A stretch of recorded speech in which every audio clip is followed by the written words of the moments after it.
Hello, everybody. Happy Monday and welcome to the Creative Amplifiers Show. This week, we're going to be exploring the world of home studios versus on-location filming. And we're going to be talking about some of these considerations and the experiences we've had with these setups. Now, Mark wrote an amazing Substack post on this very topic a few weeks back, so we're going to explore that, dig into it. Before we do, say hello to Mark and Lisa. Hello. How are you both doing? I'm good, thank you. We're all good here. We've sort of survived the torrential downpours and various storms that we've had. But yeah, no, all good. And been just enjoying a nice week. Had a few concerts within my school, so it's been busy but fun, and just gearing up for the lots of Christmas stuff, which is going to start happening soon as we start rehearsing for all that stuff. So yeah, just head down into the festive period coming up. Fabulous. And Lisa, how are you doing? Great. Trying to avoid the rains out here. It's been crazy. It's funny. I've been seeing a lot of videos of people of what do Californians do when it's raining, and everybody's like curled up on the couch with their cat or dog with a cup of tea, and they look outside and then they run back in. I was like, yeah, that's me. Oh dear. I stay in my studio. I need to go out there. Speaking Is of that which, because it's like a different planet? You just not Yeah. used to that kind of thing. Where's the sun gone? I know. it's a bit like that in Portugal, but Portuguese people do not like rainy weather, and they look outside and, you know, they have to go about their day, but we've had some torrential rain as well. So it's been pretty rough. So everybody stay safe. That's the main thing, and hopefully it'll pass soon. And speaking of studios, what you mentioned, Lisa, going back into your studio, that's what we're going to be talking about today.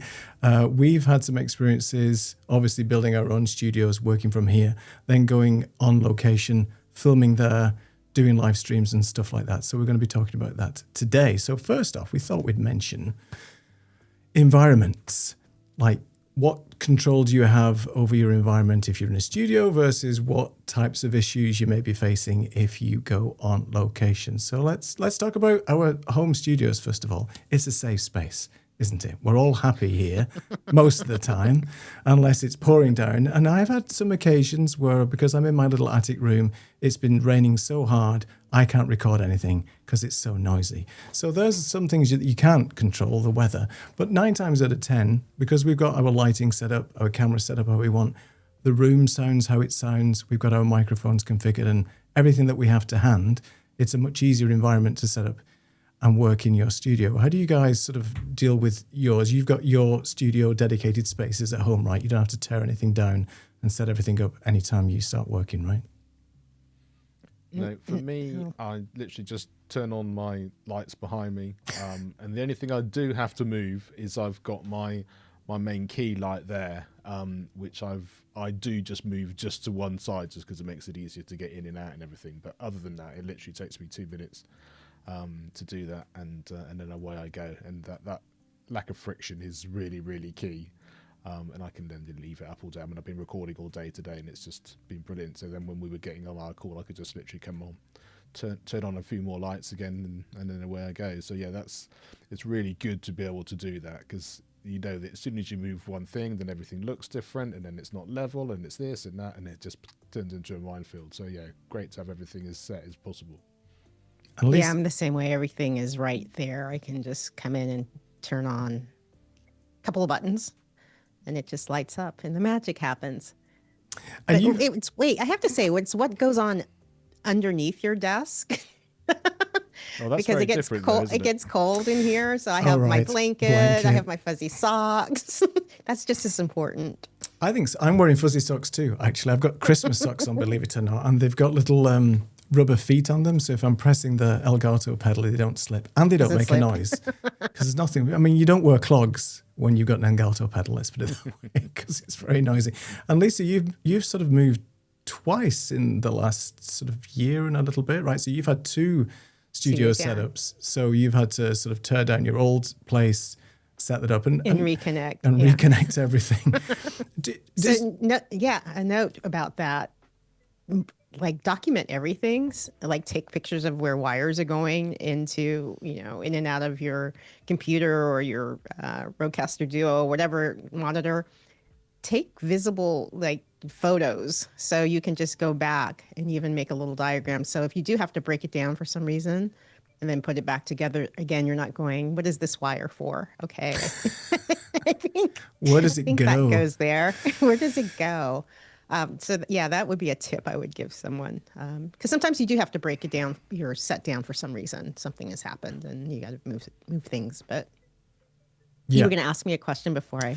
No, I think it was just mainly around sort of how do you go about choosing the environment in your house? Because obviously you've moved twice and, you know, you've got your space. Is there a particular thing that you go through in terms of like, I want this room to be my studio, and what's the considerations why you would choose that room over another, for example? I chose this room because it literally is a separate from the house. So when I leave and go downstairs and come here, this is work. It has nothing to do with my home upstairs. So it's kind of nice. It's like I walk to work downstairs when I'm here. Right. I chose this particular area because if I open up the shades, I have natural light that can come in.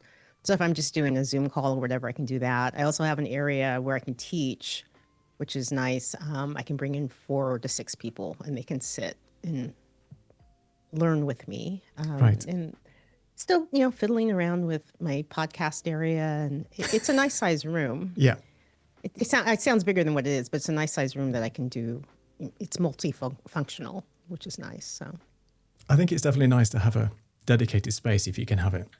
Yeah. There's nothing worse than tearing down a studio and having to set it up every time you want to record, because it does take a lot of energy. Just real quick, Mark, is there a way, any way you can just tweak your audio? We just had a message from Saeed saying that your audio is a little bit lower than everybody else's, even though it seems all right on my side, but It's fine. Yeah, I can just give me a sec. tweak it a little bit.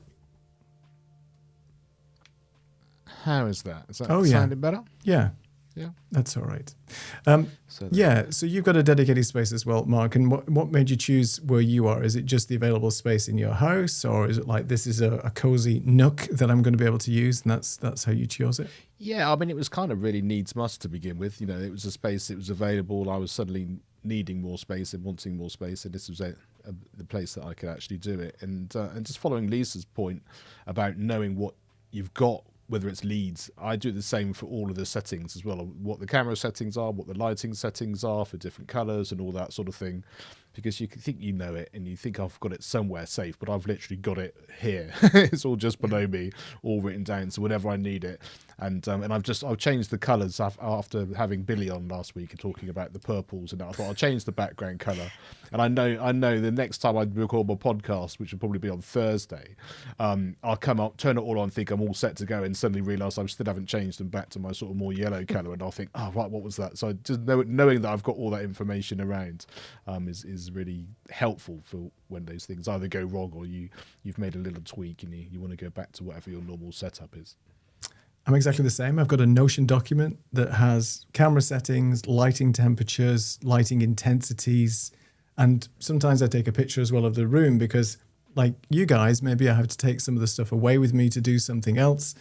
Don't have the luxury of having tons of equipment, so you can just pack a bag and move it. So you have to take a picture and put where those things are. I also have little markings on the floor with tape on where the tripod needs to be and things like that. It gets serious when you've got this gear and doing that, because you want the same look and feel, right? Yeah. To add to that, taking the photo, do not do a Game of Thrones moment. I always make sure there's nothing in the background. If you know what I'm talking about, you know what I'm talking about with the Game of Thrones and Starbucks. the Starbucks cup. Yes. Yeah. So just always look, do a little check before, make sure you didn't leave something that you don't want anyone to see, whatever that is. Exactly. Yeah, whatever that is. Whatever that is. So what is it like when we go on location? Now, I've not done a lot of sort of podcast recordings and live streams from other locations, but I have done quite a lengthy documentary back in the day, and all that was location shooting. I'll talk about some of the perils of that in a second. I've also worked with you guys when we went to Creator Camp, which we'll talk about as well, on location and sort of things that you have to deal with. So what's some of the challenges that we face when we go on location? I mean, we've spoke about our environments here being very predictable and knowing what we have. But when you go on location to do either audio recording or really just trying to film and set up and interview somebody, there's tons of things that that really just hit you. So what's some of the things you've come across in your day-to-day on location shooting? Well, for me, I think definitely if you're going to be live streaming, then the internet. I mean, just the number of sort of conferencey related things I've gone to thinking it'll be fine because they're dedicated, you know, they've got internet access and all of that, but you've got a gazillion people all trying to do it. So the mobile networks are really sort of jam-packed. The internet Wi-Fi that they give you, even if it's dedicated, often isn't working that particularly well. So if you're thinking, oh, I'm going to do a really good quality live stream, or I'm going to make this an integral part of what I'm doing, it's really hard to do that and actually know what it's going to be like before you get there. So then you're sort of on the back foot a little bit. So I think that is one thing, which is why I quite like just going with my my Rode Interview Pro, and just actually being able to know I can get a good quality audio, I can do something in post, and I've got complete control over that, rather than saying I'm going to definitely go live here, or I'm definitely going to try and stream, and not knowing whether that's actually going to be a reality. So you kind of have to be quite sort of up to date on that. And then the other thing is really kind of the sound environment. Often if you're on location and you're sort of at an event, all the background noise, all the hustle and bustle, the fact that it might be different from one area to the next, just being aware of what that's like and what you're trying to get the person you're speaking to realize, you know, just in terms of microphone position, you know, making sure they're really talking into the microphone and not sort of moving it around too much, because then you suddenly start to lose some of the sound and those sorts of things. And it's just sort of being aware of all those different sort of pitfalls that might be there and actually having a solution for it. And I think my biggest tip would be just keep it as simple as possible, because the more stuff you're lugging around, or the more things you're trying to do, or the more things that need plugging in, or the more things that need a full battery, then the harder it is to keep on top of that, especially if you're going to be anywhere for a few hours. Do we get chance when we're going to these locations to do a quick walk around? Because more often than not, if we're being asked to come and film something and so on, there's very little time. I found in my experience with trying to film, you know, bits of the documentary and things, it's almost like guerrilla filmmaking, where you turn up, either stuff is just about to happen, you've got very little time to do any checks and stuff. So you've, as you said, Mark, I think keeping it simple, having a bare minimum of kit is really important. But there's certain things that you can't control, like the noise level of the room. If it's a very echoey room, I filmed in some terrible marble floored plastered seat, and it's like, oh my gosh, you know, I know there's AI now, but back in the day there wasn't. So you have to be very careful, I think, in how you're recording and where you're filming. I mean, Lisa, you've done and worked with people on location. What's some of your sort of tips for that? Especially if you're outside, just decide that the atmosphere outside you have no control over. So just be okay with that's part of what your B-roll or what your actual video is going to be. The other thing is pay attention to music that might be playing in the background that might get recorded that you won't be able to use on YouTube and get a strike with. I was just recently recording with somebody and there was something going on and I was like, we can't be here. It's a great shot, but we can't be here. And just keep it, again, what Mark said, keep it very, very simple. You know, if you're just helping somebody just shoot some content on their iPhone, so we had a wireless mic, so she sounded good. And that kind of took away some of the background noise and things that were going on because you could hear her voice better. But, you know, just it's all going to be part of what's going on surrounding you. It's part of your storytelling, you know, of what you're recording.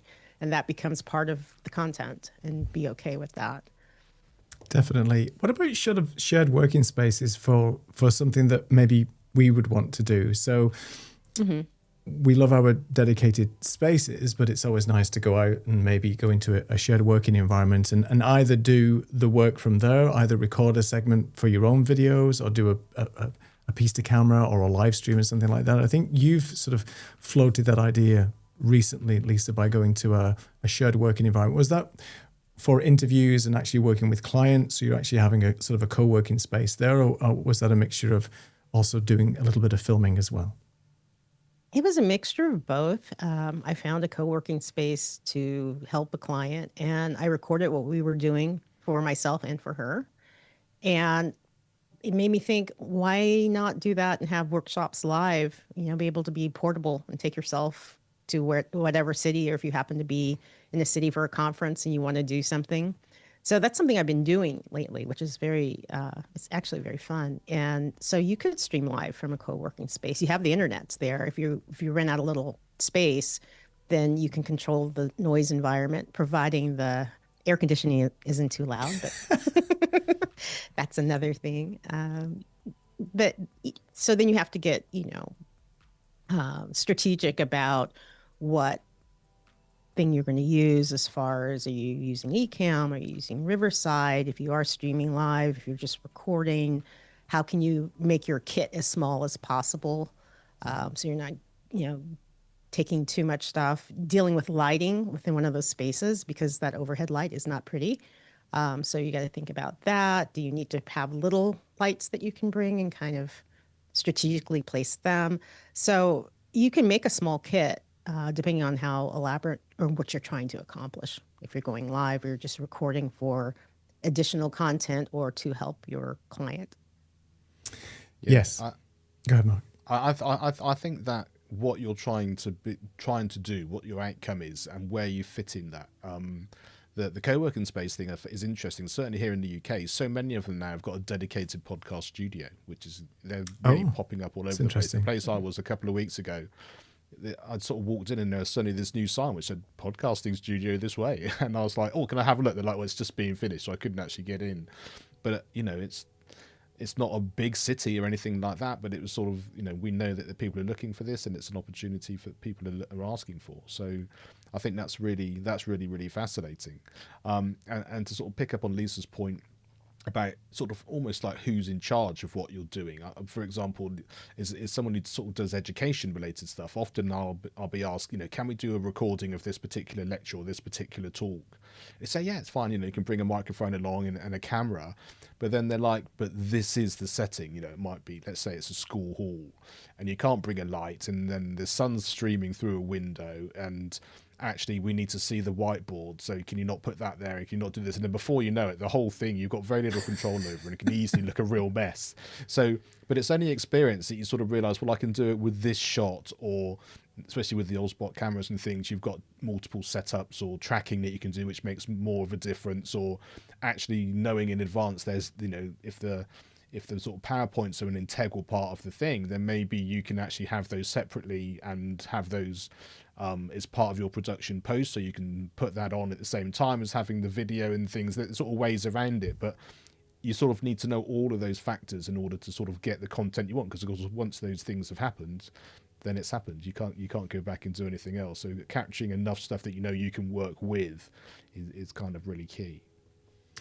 That's a very important point that I didn't really consider too much when I was doing this sort of small documentary. So my little documentary was documenting somebody's journey into creating a house museum from scratch, and they were giving that back to the village that I live in here in Portugal. And it was really from the build of the place to setting up the studios and all the guests that were coming in and the ceremonies and things like that. And what I didn't realize is that whatever B-roll that you take as part of creating this little thing is nowhere near enough. It's like, take at least 3 to 4 times the amount that you would even consider, and let the camera roll. I used to make these, I was almost editing in camera. So I was almost taking the shot, thinking, okay, that'll do. That'll be my edit. Don't do that. If you are doing events or anything like that, my advice to you would be just let the camera roll. It doesn't matter. Just bring enough SD cards, hard drive space and things like that isn't a problem, because you can never have too much B-roll. You can cut it down, but you can't add to it if you don't have it. So that was one of the things that I made a mistake early on doing that documentary. I learned very, very quickly as I was re-editing the footage and going, I need to go back now and reshoot. And that's a problem. If it's like a one-time event, you're not going to be able to capture that again. That's why don't hire me to do weddings. That's all I'm saying, because, I'll be like, oh yeah, that's enough. Got the bride. Let's move on. So it's never enough. So you've got to make sure that you do take enough B-roll. And I think to your point, Mark, about the whole getting in the way of what's happening in the event, that's a tricky one as well, because some of these events, if you are on location shooting and you want to do like a live event from there, and that's the subject that you're actually filming, you never really know what's actually happening. If they don't give you a program or at least a sort of a run of show, if it's a little bit more dynamic, then it's very hard to predict where people are going to be moving, what piece you actually want to film. Is that the important speaker to concentrate on? So I think whilst keeping the gear, and we'll talk about gear in a bit more detail in a minute, simple, it's really good to have maybe one or two cameras at different angles. So at least if you don't capture it with the one that you may be roving around with, then at least the static camera is going to collect it. There's all these things you have to think about, and it's not easy, especially if you're a one-person solo creator. You've got to set all this stuff up and then just run with it. So, yeah. To add with that, as far as having, if you can have some type of second camera, you can do that within your studio too. Then you have extra B-roll to use for content, you know, of you actually doing what you're doing. You know, get rid of the sound, put some music under or voiceover or whatever, and as well as doing it out in the field too. So document whatever you can if you have the ability to have a second camera.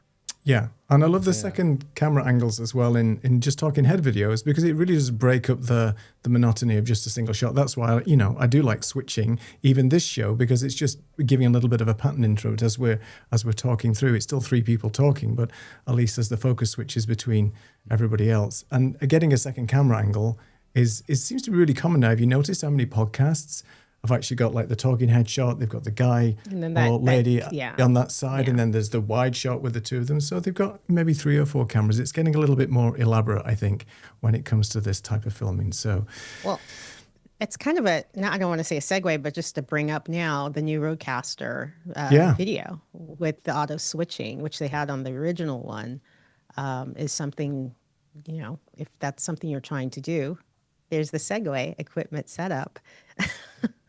Having that as a piece of equipment that you can use if you are a solo person, I think it's brilliant. So yeah, and I think also where you fit into it, because like you mentioned the wedding scenario, it's like you're trying to capture something which people want as a memory.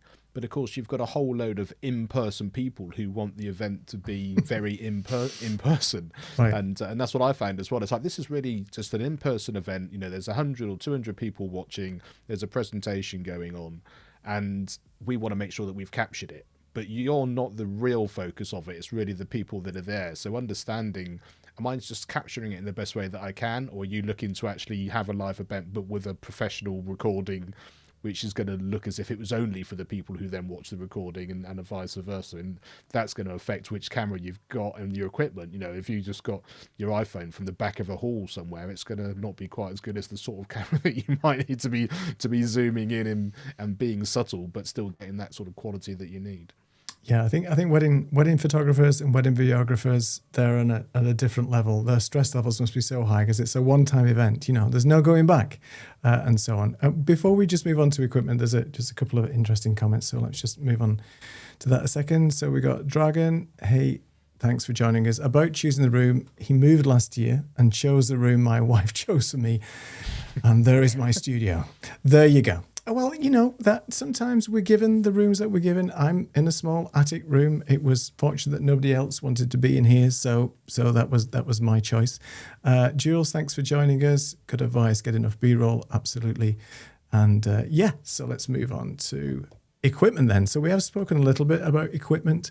One of the things I would say is that having a studio set up as it is with all the equipment around you, there's less friction, as you've mentioned before, both of you, with just having everything to hand and not really worrying too much about having to tear things down and set things up. When you go on location, for example, that's a whole different ballgame, because let's go back to Creator Camp 20, whatever it was, last year, when we went over there with the intention of doing two things. One, we wanted to film our own live cooking show. I say we live cooking show. Mark and I watched Lisa cook. We ate the food and basically filmed Lisa cooking. But that was our live cooking event. But we had to think about kit to bring over for that. And then we were also doing our CCTV show for Ecamm, where we were actually going to be in person live streaming, getting people on camera, interviewing people, a lot of people hadn't even been in front of the camera before. And that was an interesting thing. So we had to consider, again, we were in different locations as well. We were flying into the US. And Lisa was still flying in, different parts of the US to bring that kit with us. So what decisions did we all make in terms of what kit did we want to bring? I know the three of us had a chat about, well, I'm bringing this, well, I need to bring this and whatever. But I think we all overpacked to an extent with the gear. I think we all brought more than we needed to a degree. Did we? Did we? Well, because there were a few moments that, and I have that kit that has all the crazy little bits that you don't think you absolutely would use, because we had a couple of things like we needed. No, you're right.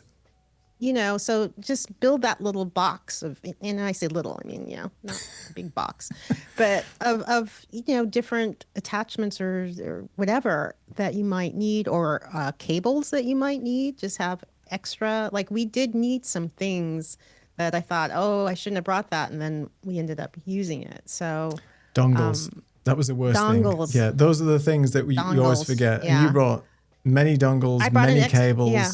I brought an extra cam link just in case they crapped out. I mean, because that happens. Yeah. Yeah, which they do. And so, I don't know, just pack a little bit more than you think you need as far as those types of things, I would say. And I think, we did a good job on the hardware, because we knew we were going to be in an Airbnb. We knew we were going to have, assuming the broadband was going to be okay.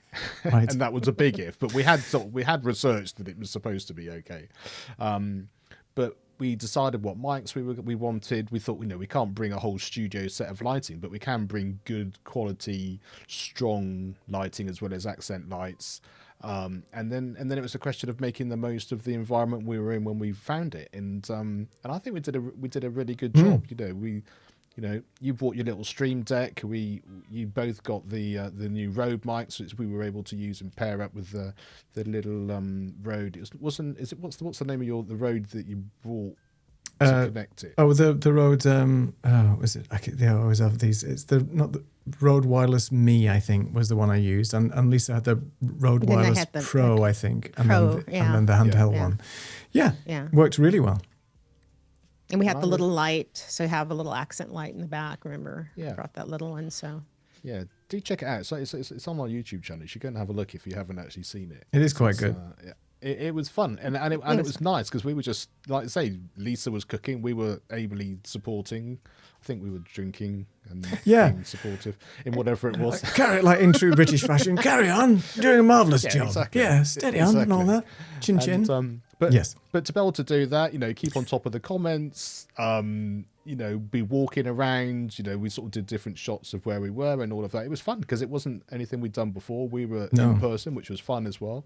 Yeah. And in some ways, like I say, apart from the quality of the internet, we kind of thought we'd covered enough bases to have enough control, or at least have enough that we could make do with where we were, which was different than when we got to camp because we had less control at that point because Ecamm were providing some gear as well, and the biggest thing was the fact that in Amesbury itself, the internet is a really sort of difficult thing, and so then all of a sudden we don't have the control because we didn't know what type of room we were going to be or where we were going to be, and then the time factor kicks in as we were saying before about these sorts of things, and then it's what are we trying to produce and how are we going to try and produce it and can we pull it all together, which I think we did a fantastic job in the end, but that lack of knowing what that situation was going to be was an interesting kind of experience to go through. I think you're right. We had more control over our Airbnb, obviously, with the limited knowledge of the internet and so on. With 2 or 3 lights, I think we had 2 cameras. We had the main sort of Sony camera that I brought. I think there was an Obsbot camera pointing at the kitchen area where Lisa was cooking, and we were just using basic Ecamm switching. And one of the marvels that we sort of used was Stream Deck on the phone. So as we were talking, the only thing we couldn't see was the comments. If we'd got really smart, we could have had the comments coming on the phone as well. And in fact, I think you did though. I think you had your comments coming up on your phone, and I was controlling the scenes and things from the Stream Deck mobile. But it was a really nice setup. And the fact that we had some control over the lighting, as you said, we put a light on the couch behind. and just had two sort of main lights, there was plenty of light in that small Airbnb in order for us to film well. And one of the things that does make a difference is if you are going to be in an environment where you're not sure how much available light there is, then bring a camera with you with a good quality lens that will let in enough light. So a low aperture, f2, f1.8, f1.4, that's going to let in a ton of light and help you at least get a decent image without having to crank up the ISO and make a noisy image and things like that. So there's all these things to consider, but we had no real idea. But you're right, when we got to camp, the internet was the biggest issue for us. And it's not as if we needed to live stream or anything to an audience. So that's something that was really important for us. And, long story short, there was a lot of toing and froing. And eventually there was I can't remember who it was. Was it Speedify and a few other people came in and just built this radiation machine that was sat next to us, which was basically did a brilliant job. It did a great job. It was like 5 or 6 4G cards all paired together, and I'm sure a few brain cells have been destroyed during that moment, but that's fine. There was a lot of radiation coming off that, but it did work. But I don't know if you remember, one of the things that we did have a problem with though is we did try to use the Rode Interview Go mic in that environment. Yeah, and it was interferent. It didn't work. Yeah, it was terrible because Lisa was going to go down and start talking to sort of people down on the floor, and we thought, well, we'll control it up here and we'll have a listen. And when we heard it, all we heard was, and it was just dreadful. Bad. So Shure came to the rescue because some of these mics that you might not be aware of actually work on that same 2.4 gigahertz spectrum as Wi-Fi. So if you've got a ton of Wi-Fi next to you, which we did have, then it wasn't going to work. But I think in these live events as well, if you want to use a wireless mic and you're on the floor on these sort of live events, there's Wi-Fi everywhere. So I think, Mark, to your point, I think when you were recording some of the events that you were doing, you were just recording directly into the microphone with 32-bit float. So it was like really hassle-free for you. So there's all these things to consider, especially if you're doing these type of events. Is there anything else I've missed from the Creator Camp thing that we did, Lisa, that you can remember? Apart from don't be afraid to get scrappy. And scrappy was we had cables everywhere. Do you remember the cables everywhere? Hang a light in a plant. Do what you got to do. Yeah, I think we had. I think we had lights. We did hanging from plants, didn't we, and stuff. Yeah. And you can get really kind of, it needs to look like this, but live is live, as we know. Yeah. Anything can happen, and if you're in a location, it's like it's going to be noisy because I'm in a room full of 1,000 people, or this is happening, or we're doing a live stream, but there's all this other stuff down here, like in camp where everyone was having dinner, and then they were coming up and wanting to be on the show as we were streaming, which was going to be part of it. But there's a lot of atmosphere and stuff going on, so. If you're trying to think, we need to keep it completely silent and we need to do this, that's never going to be the case. So you just want it to be as it is. You want that live feel, and people listening are kind of, because they want to be part of the live event in that virtual way. It's just having enough knowledge to know that we need to make sure that our audio is high enough and that we can do enough understanding of what it would be like if you're watching some online, that they will still get a good experience. And it's not going to be like we are here, 3 people in separate studios with no sound going on, and it all being, like I say, as much controlled as you want to be. And I think mixing that up and having that sense of this is a different type of thing, I think is a really good thing. But that sort of knowledge and being on the fly and being able to make do with what you can, it's exciting, but it comes with its challenges. I think it's a good point that Lisa made about, don't be afraid to be scrappy. One of the things that sort of struck me was how noisy it was when we were actually live. So there was the 3 of us next to each other as we are now, but physically in person. If we hadn't got our headphones in, I don't think I would have been able to hear myself talk, and I certainly wouldn't have been able to hear both of you. So the fact that we had dynamic mics at close proximity that was rejecting quite a bit of the sound, I was shocked when I took my headphones off at how noisy it actually was out, in the environment, because there was people downstairs. They were quite away from us, but when you get a group of people all jibber jabbering at the same time in an environment that's quiet, and it was like, oh my goodness, this is so loud. And I was surprised actually watching the replay of the live stream that we did, because everything's recorded as well, that we could actually hear quite well. And it came across really well, especially interviewing people, because, they didn't have headphones. So they were like, yeah, and you know, controlling the volume of the person that you're speaking to as well. There's all these things to consider.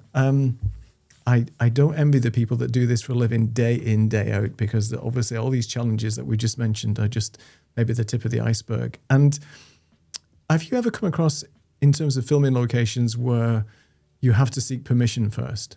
You mentioned, Mark, about, is this the speaker that's going to become online? Am I okay to film this particular talk? Have you come across that as being a problem, or it should be a consideration, especially if you're going into a public environment where there's maybe something going on that you're not allowed to film? Have either of you come across that, or had somebody mention that to you? Lisa's nodding. That must be potentially Yeah, yes. there's some restaurants or stores that don't want you in there filming. They'll kick you out.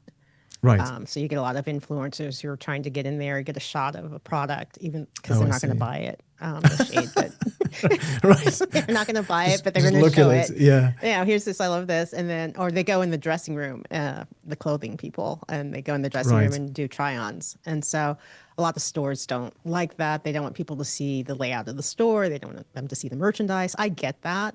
Restaurants, you don't want your patrons, somebody showing up on camera who shouldn't be showing up on camera. Why did I just think of what's the guy? Oh, never mind. The two people that showed up on camera at the concert.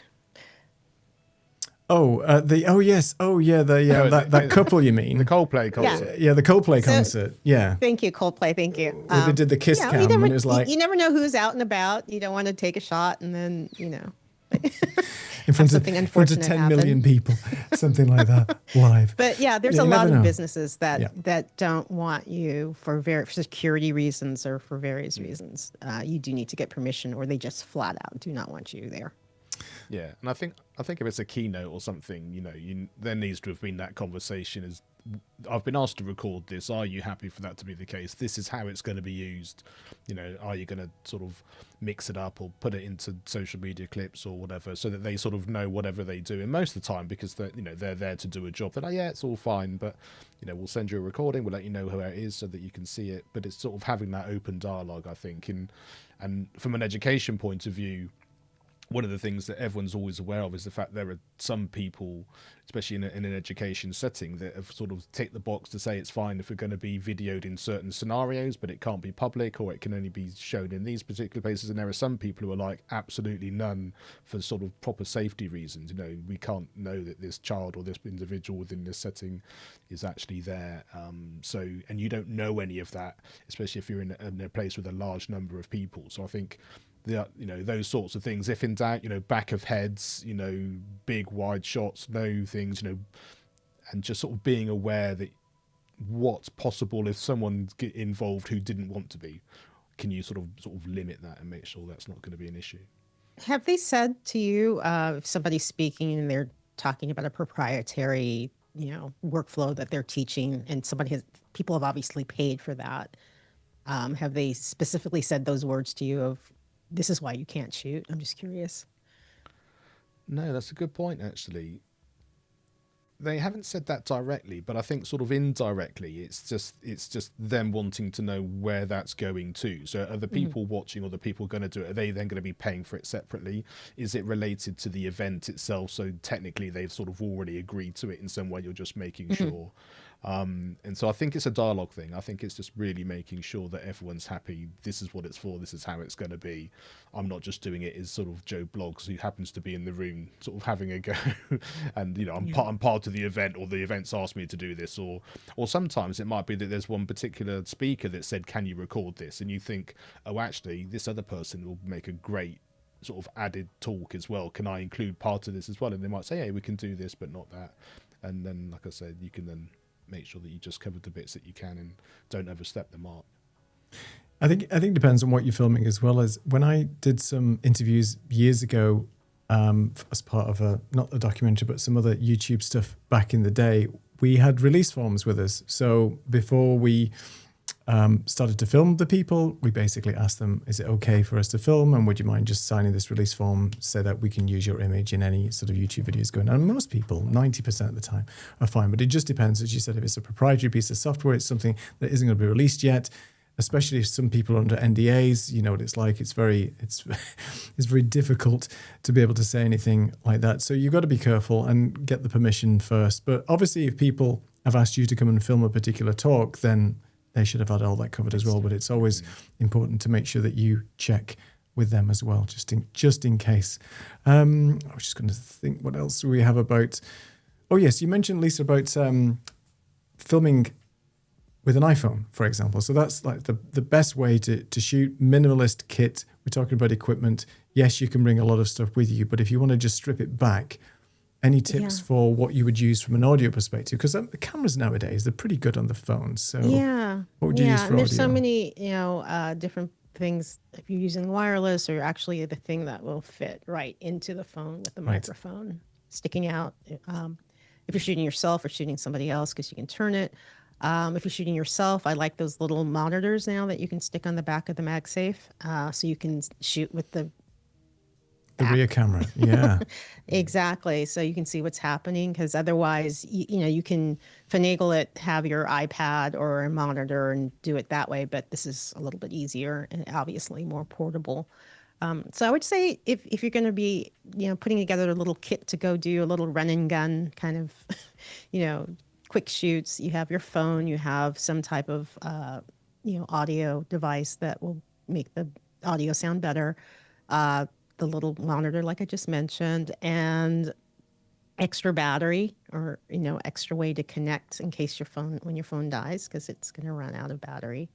And maybe a little light to have, because maybe you're shooting somewhere that's, a little bit dark and you need just a little bit of a pop, or you want to put a little color behind you and make it look like more than what it is, because they're small, and that'll all fit in a little bag and go out there. And, even a little, they have some great little tripods too, so you can condense them. That'll all fit in a little bag. You can go out and do a movie. Yeah, and people have. I mean, you could. Yeah, and people have. So I would say do that, and some headphones so you can hear what's going on if you want. And I think the inner bag, and remember you're carrying it around as well. You can take loads of massive tripods and all those sorts of things, and then after about half an hour, you're like, I don't really want to put this down. So yeah, exactly. And if you're just using your phone, whatever kind of tool you're going to use, whether you've got an extra sort of handheld ability, whether you're going to have a gimbal or whatever it is that you're going to want to make the most of that. And I just use for the microphone. The Hollyland Lark 2 is fantastic. Just it's in there. You've got that thing, and I also quite like, actually, especially on an event, if you've got that on and you can just walk around with your camera. So it's sort of shooting what you're seeing going forward. So it hits your voice. You can do that kind of sort of talking about what's happening. You can see exactly what's being recorded, and you can sort of make that kind of B-roll or that type of content really, really easily, and then you can just flip it around if you want to sort of then talk to camera for a bit. But you can get quite a lot done and get a lot of footage, and then use it however you want to, really simply and really good quality. Like I say, with a really simple setup, and people are usually really happy just to, at that point, take a little selfie as well, or just be on camera and just have a quick chat. And the audio is usually so good that you've got a lot of great stuff you can work with. Especially if you're shooting in public places, I found that because everybody's got a phone with them now, they're either taking selfies or pictures and things. It's less intrusive to the general public if you're walking around with a phone and filming as if you had like a big camera rig with you, and it's quite sort of, intimidating. You've got this camera around you, just pushing it around and trying to film people. And I found that people are less combative when it comes to having like a phone filming out there instead of something sort of larger and more rigged up. And the portability factor is really important, because filming the stuff that I did, arms outstretched for 20, 30 minutes, filming something, it's amazing how quickly your arms start to shake when you've got something quite heavy holding in front of you. And the days without monopods and things like that, true run and gun stuff, it is hard work on you. So if you can pack minimalist gear, and as you said before, less things to go wrong as well. Because if you've got a ton of stuff that's all plugged in and connected, then lots of things to go wrong. I've not seen in action those little monitors you mentioned, Lisa, with the back of the iPhone. So I'm really interested Have you seen one? Have you played with one? Do they work well if you've seen them? Myself, I have one. Yeah. Oh, you have one? Yeah. And how, that's like, yeah. I love it. It's because people were using mirrors. Yes, They were I doing saw all like kinds of, elaborate, almost like a dentist mirror behind you. Like, I can see crazy myself. things. Yeah, It's a bit like, silly. okay, but I think they're great. And they're not that expensive, And do they connect via USB-C or are they wireless or how do they? Some of them are wireless. Yeah. Cool. It depends on what you It's get. just a great idea. But even those things that you can use just to hold your phone, they look like a little wallet thing. You can put your phone on that, prop that up, and that could be your tripod. And then you can also use it to steady your shot as you're, going. So, and that thing, gets that small when you fold Tiny. it. It's not that big. It's very tiny. The DJI, why am I blanking today? I apologize, people. The little camera that everybody... Oh, the Osmo Pocket 3. Osmo Pocket 3. What are your feelings about that? The quality I've seen on these YouTube videos, I know people do a little bit of tweaking with the colors and things. Just truly amazing for the size of the sensor, a 1-inch sensor. It's the same as the Mavic Pro, I think. They use the same sensor. The fact that they've got a little gimbal on there. And now you can shoot in 10-bit color, which is great for post-production. You've got D-Log, flatter profile. You can really dial in the colors. From what I've seen, just people just walking around, running, gunning it.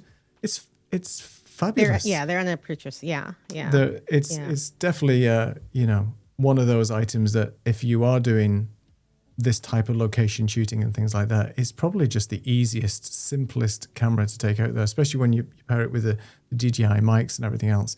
I was hoping they would bring out a new one soon, but there's been talk about the Osmo Pocket 4. There was rumors. Yeah, there were like drawings of or really, AI. yeah, of course, yeah.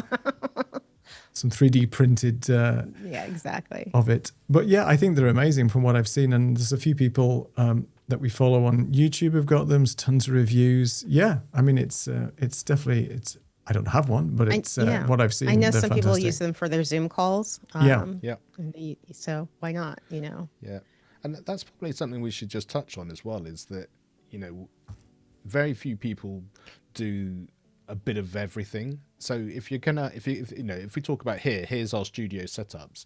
If you're then going to go out on location or do one of these, how much of the gear are you taking with you, and how much have you just got a bag which is completely independent?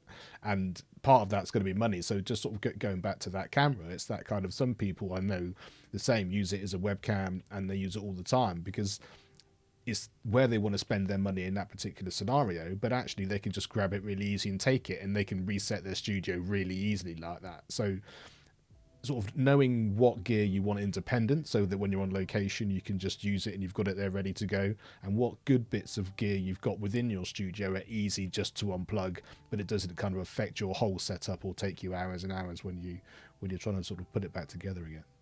Just have everything labeled, which is the main thing. There's cables everywhere in studios that you've got to have them labeled. The thing is as well, cables just go.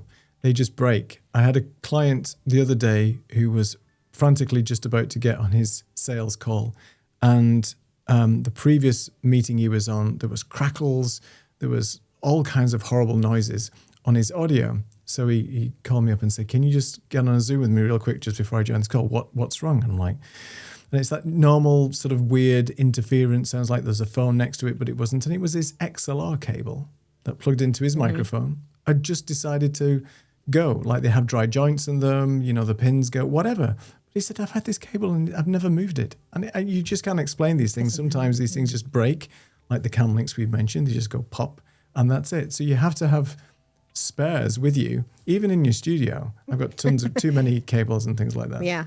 My headphones a couple of weeks ago, we were about to go on and just it fell apart. I was like, okay. Okay. I had an extra one, but even the the expensive headphones break. So and it all depends, right? I mean, these are $22. They're fine. Yeah, but these aren't expensive. But I've had a couple that's broken. They just go, and people say, "Well, why?" Yeah. Well, they're not meant to last, are they? It's like car batteries. 3.5 years, you need a new car battery. Let's not get into that. But just one thing I will touch on, though, which has happened to me, is these lights, these LED lights that are battery powered. They have sealed batteries in them, non-replaceable batteries. I know a lot of people have spoken about these. Same with microphones. Same with a ton of gear now that's out there that have these shelf life batteries in them. I had a light go the other day, and it just, it was on, but it was basically just battery powered, and it just died. I thought, okay, I'll just charge it up. And then I charged it for, 4 or 5 hours, switched it on again, died within 30 seconds or something like that. So the battery is dead now. So I can't use that light as a portable light anymore. It has to be permanently plugged in. And that's another issue, right? You don't know when these things are going to break. And if you're relying on them for your remote shooting, then you can go to the nth degree. How many backups of a backup do you need to take? I think there's only so much you can bring with you. But if you do have these lights that are battery powered and there's a way of actually plugging them in and keeping them powered up on location, then that's important as well, because they will eventually go. And that's what worries me about these microphones that you have. Now, I think some of the Rode microphones now have replaceable mics in them, like the Interview Pro has a replaceable battery and things like that. But there's a lot of stuff that doesn't. And that's a worry. They complain about the little Rode mics.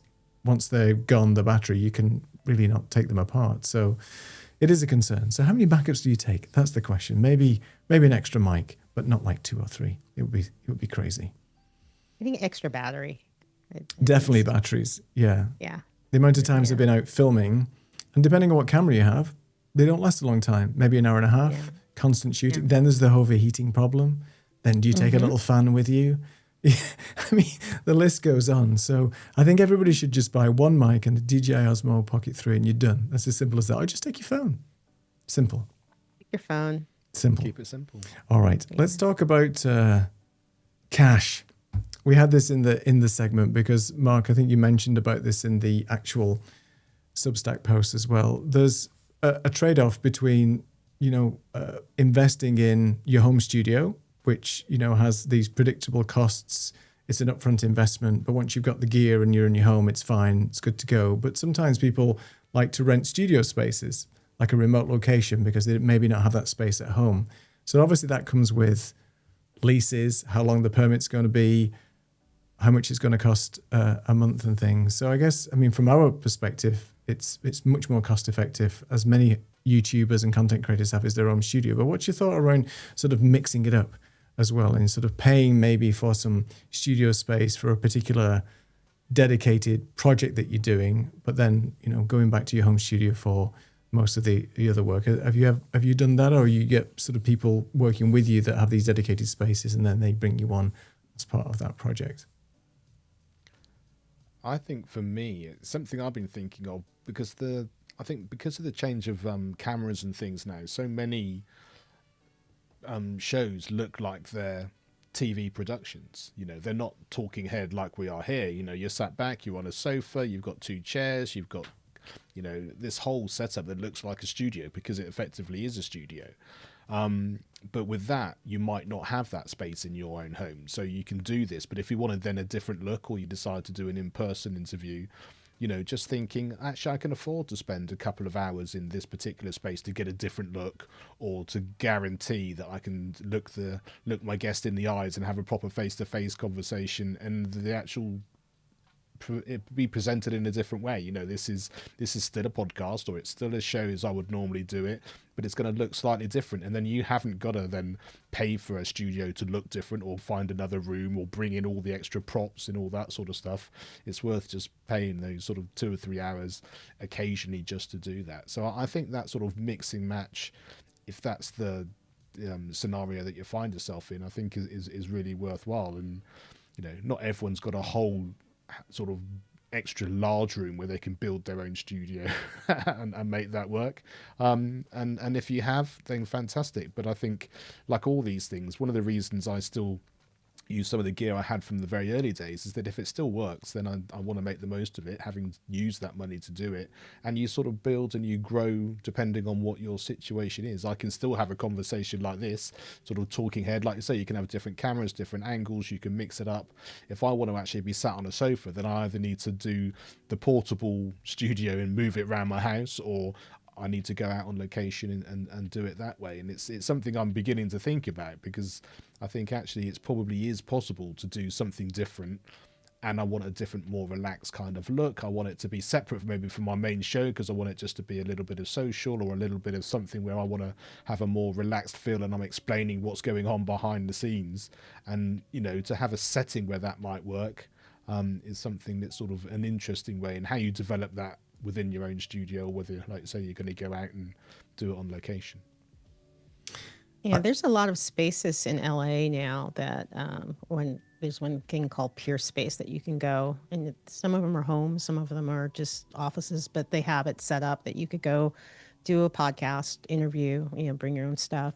There's a very cool space that in Los Angeles that there's a kitchen set. It's not big, with a nice big countertop, but then they have another set where there's like a living room set, and then there's another set where it's just an open space, and then they actually have like a cube that you could go and do your solo podcast in. And you know, the equipment's there. You can lease equipment, you can bring your own equipment.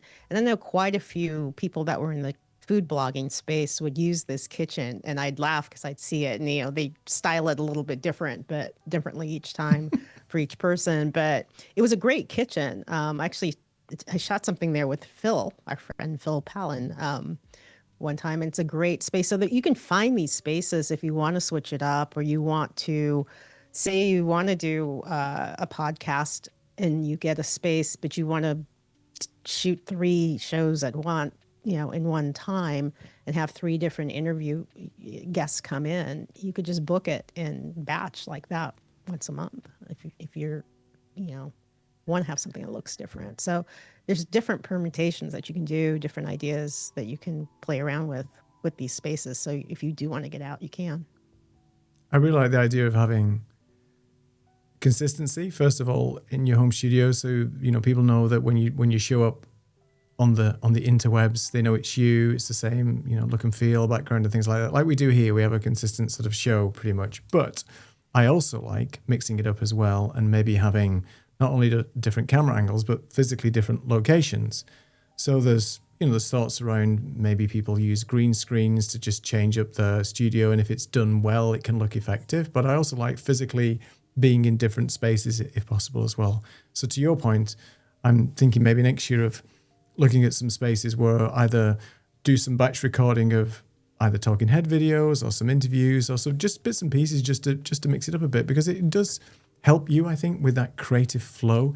If you're in a different environment, it just changes the dynamic slightly, because it can be a little bit, I wouldn't say stale, but you're coming to the same place every day and you're thinking it almost becomes like an office environment where it's a daily grind. So if you're doing something slightly different, even changing lighting though, or anything in your studio can mix it up. Just moving maybe your camera around a little bit, shooting into a different part of the room is another way of changing things, I think, that could help. I'm terrible, and my wife will testify to this, that I just like changing things a little bit. Oh, you're changing the studio again. What are you doing? I just want to move that camera over there. I want to tweak and change it. Look, just because I like to maybe see what a different camera angle would look like, or a different sort of way of setting up the studio. An incessant tinkerer maybe is the term I'm looking for, but something like that. There's nothing wrong with tinkering with your studio. Yeah, seasonal. If you're doing, you know, podcasts in seasons or shows in seasons, switch it up a little bit for the next upcoming season. Bring something else in, change the lighting a bit, whatever, just so it looks fresh to your audience and then it feels fresh to you. So yeah, that's why nothing's set in stone. No, and I agree. And I think that's why the next season of the Creative Amplifier show will be coming live from the Maldives. So watch this space. There you go. I love that. Nice waves in the background. Yeah. Calming. Hopefully not a tsunami, but we'll see how it goes. I think the last thing we wanted just to briefly talk about is, we skipped over a few things, but like maybe just the hybrid approach. And this is really just what we've been talking about, really. It's just having that ability to be able to do your content in one place, but then take it on location and go somewhere else. There's a lot of people that used to film in coffee shops and, you know, restaurants when they weren't busy. And I think lots of places would welcome a couple of people to sort of shoot a particular podcast or something. If you may be buying some drinks, having some lunch, and say, can we just have a space here in the corner, especially if it's not too busy. They're more than happy to have people in the place. And I think if you can if you can just mix it up and maybe ask for permission to start shooting there. The last thing you want though is some noisy crowd coming in, but those are also mentioning those are things. the business. They love Yeah. that. Right. That Yeah. you're there, and then it becomes a place of, oh, that looks like a cool space. I'm going to go there. It's free advertising, isn't it? Especially if you're live streaming, or even if you're just putting that content out there. It's a great place. I think you just got to pick the environment that feels good to you as well, and feels comfortable as well. So yeah, I think that's great. Got a couple of comments. Let me just switch this off. If I can find my buttons. Who we got? So Dragon said that the Pocket 3 is great, but dependent on good lighting, great stability because of hardware gimbal built in. Yeah, I've never used it, so I don't know how good it is or isn't in low light, but a 1-inch sensor is not going to be as good as a fully fledged camera. But I think from what I've seen again, if you get great lighting or if you're outdoors, it's fantastic. Small Rig has a large power bank that can feed cameras and lights. Yeah, I've seen that. It's this enormous sort of power bank that you can plug your camera, your monitor, all kinds of things. And it's a really sort of good sort of hybrid model for taking out and about with you as well.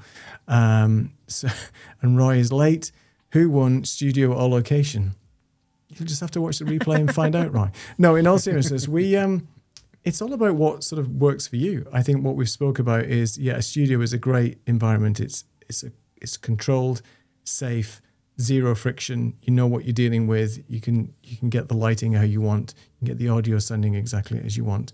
But there's nothing wrong with going out and doing some location shooting, because at the end of the day, you can mix it up. Your clients might want to take a video or for you to interview them at their place. That's an interesting one as well. Going to somebody else's house and environment, it's still location shooting. It's like, okay, well, again, lighting, children, noise levels. Dogs, be okay with the cat walking in the shot. Exactly. Wood floors. Yeah. As well, it's the setup, right? So, how many times have you interviewed people or seen people come on camera, especially on Zoom calls, and they basically have their background blurred out? There's probably a good reason for that, because their room might not be as aesthetically pleasing. But if you want to actually create a good-looking podcast or to showcase them and in their environment, then you've got to do a little bit of scouting when you get to their location to find out, really, can I film here? Is this a great environment? And I guess this is a difficult question because I don't have the answer to this, but what if they don't have a decent environment? What do you do? Do you say, well, we'll come back another day? I mean, you can't now start bringing staging furniture with you. That's taking it all to a whole new level. It's not a house show. So is there any sort of tips for if somebody's house isn't, or the environment that you're trying to film isn't great, do you try and do more tighter shots, sort of to get like sort of not as much of the background in, try and blur out as much of the background as possible? It's an interesting dilemma, I think. Tighter shots, if they have a white wall and you've got that light, throw a color behind there, and then it just looks, well, at least it has something that they pop, and do the lighting as best you can. Yeah. And I guess, if you can get there before, we're gonna do a recce, I'll come around the week before or whatever. I mean, it depends on the situation and whatever. That's important. Yeah. That's that is key. And I think just being able to sort of think on your feet, it's that kind of, it's a different thing. If you're a complete control freak and you like having everything as it should be, then you're going to struggle because there's going to be something it's going to go on like that. So actually enjoying that, okay, I need to think on my feet, what do I need? Lighting, sound, timing, the whole thing. Yeah. Get scrappy again. Get scrappy. You got to get scrappy. Yeah. I think that's important. Last couple of comments before we wrap up. So Roy says he's in the process of revamping his studio.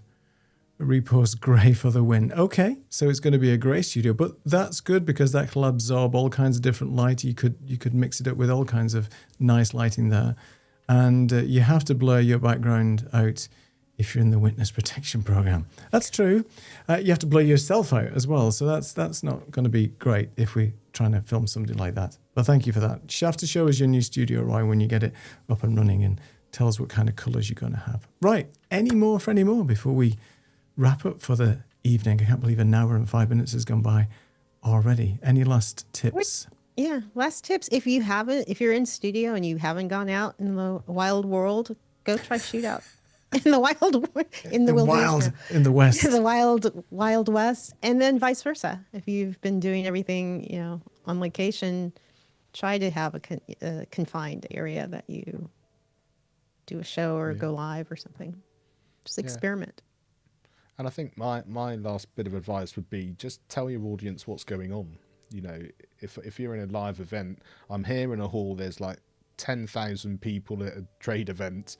It's going to be noisy, and we're going to do everything we can to give you the best thing, but it's going to be like this, and they'd want it like that because that's how it happens to be, or the lighting's not great here because of this particular thing, but we've made it like this and we've done it, and hopefully it's still a great experience. I think as long as they know that you've made an effort and you're doing the best you can within any given situation, then I think that's all you can do. Because as long as the content's good and you're actually there for a reason and doing the best you can, then that's the point.